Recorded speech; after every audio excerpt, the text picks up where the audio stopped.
Assalamualaikum warahmatullahi wabarakatuh. Rasulullah Shallallahu Alaihi Wasallam merupakan sosok teladan yang ideal sebagai seorang ayah. Keteladanan itu bisa diambil dari sosok Rasulullah Shallallahu Alaihi Wasallam. Sebagai utusan Allah, Nabi diciptakan Allah sebagai manusia yang memiliki keteladanan yang baik. Rasulullah Shallallahu Alaihi Wasallam adalah sosok ayah yang sangat penyayang, yang memberi kehangatan cinta kasih kepada anak-anaknya. Nabi Muhammad Shallallahu Alaihi Wasallam kerap mencium cucunya, yaitu Hasan.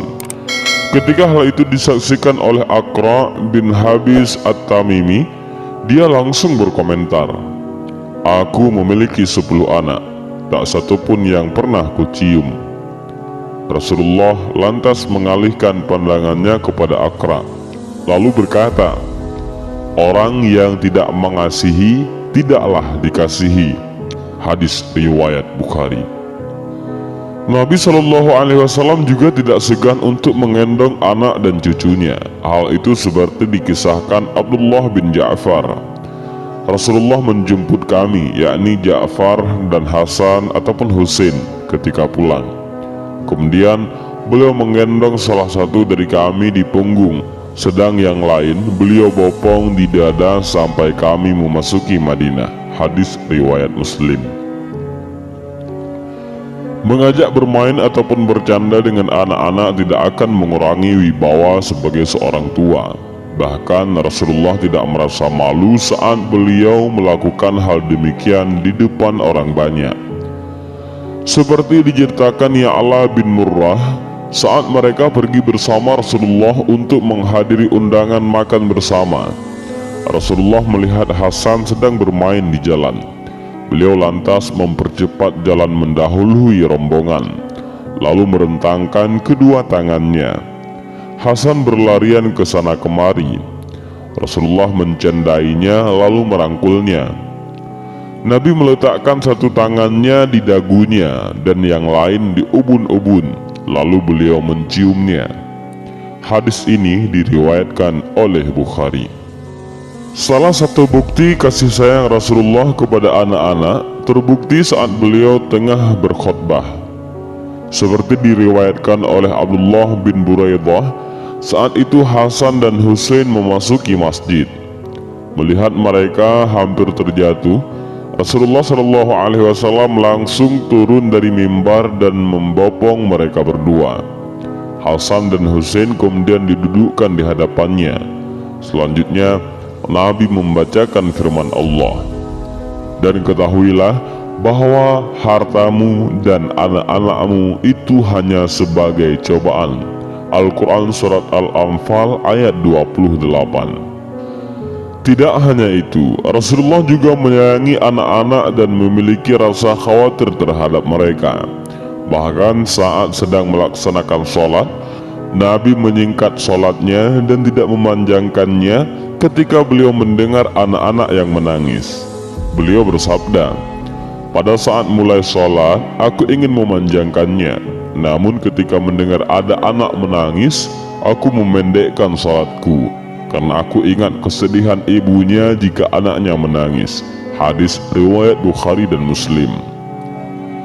Sayyidina Hasan dan Sayyidina Husain merupakan cucu Rasulullah Shallallahu Alaihi Wasallam, anak dari putri bungsunya yang paling disayangi, yakni Sayyidatuna Fatimah Az-Zahra dengan menantunya Sayyidina Ali bin Abi Thalib.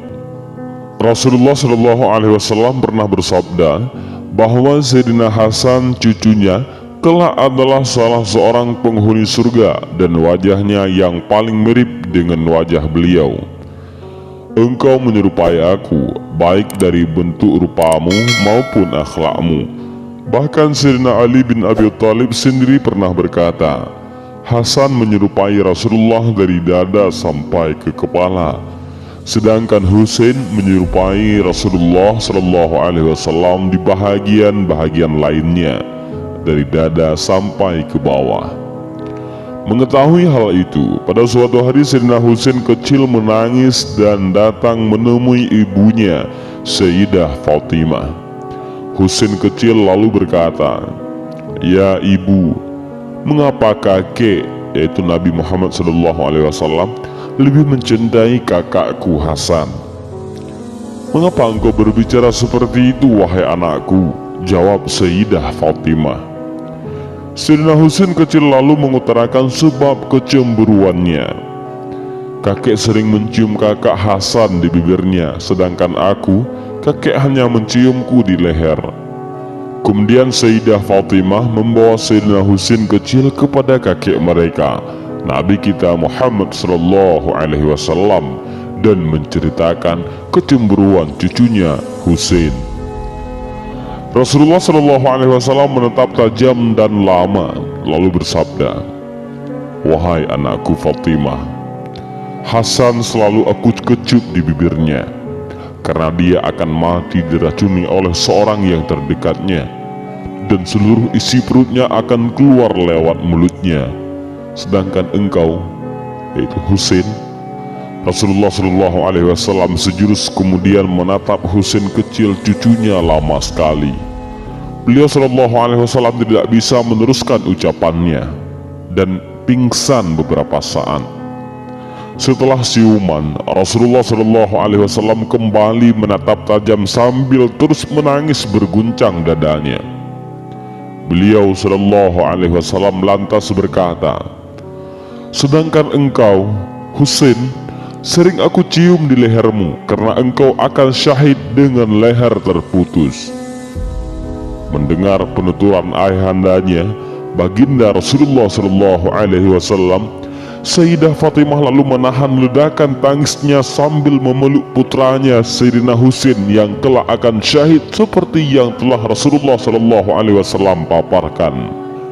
Keluarga kecil penuh cahaya surgawi itu pun pecah oleh tangisan Rasulullah SAW yang mengguncangkan alam semesta. Sejarah akhirnya mencatat apa yang disabdakan Rasulullah. Setelah beliau wafat, Sayyidina Husain cucu Rasulullah SAW syahid dengan kepala terputus dari tubuhnya dalam pertempuran di padang Karbala melawan pasukan Ubaidillah bin Ziyad. Ubaidillah mendapatkan tugas dari Yazid bin Muawiyah agar Sayyidina Husain mau membaiat Yazid sebagai khalifah setelah Muawiyah. Dalam sebuah riwayat dikatakan bahwa pasukan Sayyidina Husain hanya berjumlah sekitar 72 orang saja, sedangkan pasukan Ubaidillah bin Ziyad yang dipimpin oleh Umar bin Sa'ad bin Abi Waqqas berjumlah 4.000 orang. Ada yang mengatakan 40.000 pasukan. Sebagai manusia biasa, bisa kita bayangkan andai kita diberitahu oleh Allah tentang takdir cara kematian kita, apakah akan kuat menerimanya? Sedangkan Rasulullah SAW saja sampai pingsan karena sudah diberitahu kronologi kematian cucu-cucunya itu. Dan inilah sedikit kisah tentang kecemburuan Sayyidina Husain kepada kakaknya Sayyidina Hasan. Mudah-mudahan kisah ini menambah kecintaan kita kepada keluarga Rasulullah SAW dan juga tentunya kepada Rasulullah SAW yang menjadi teladan bagi kita semua. Mudah-mudahan video ini bermanfaat. Amin ya rabbal alamin. Wallahu a'lam bishawab. Assalamualaikum warahmatullahi wabarakatuh.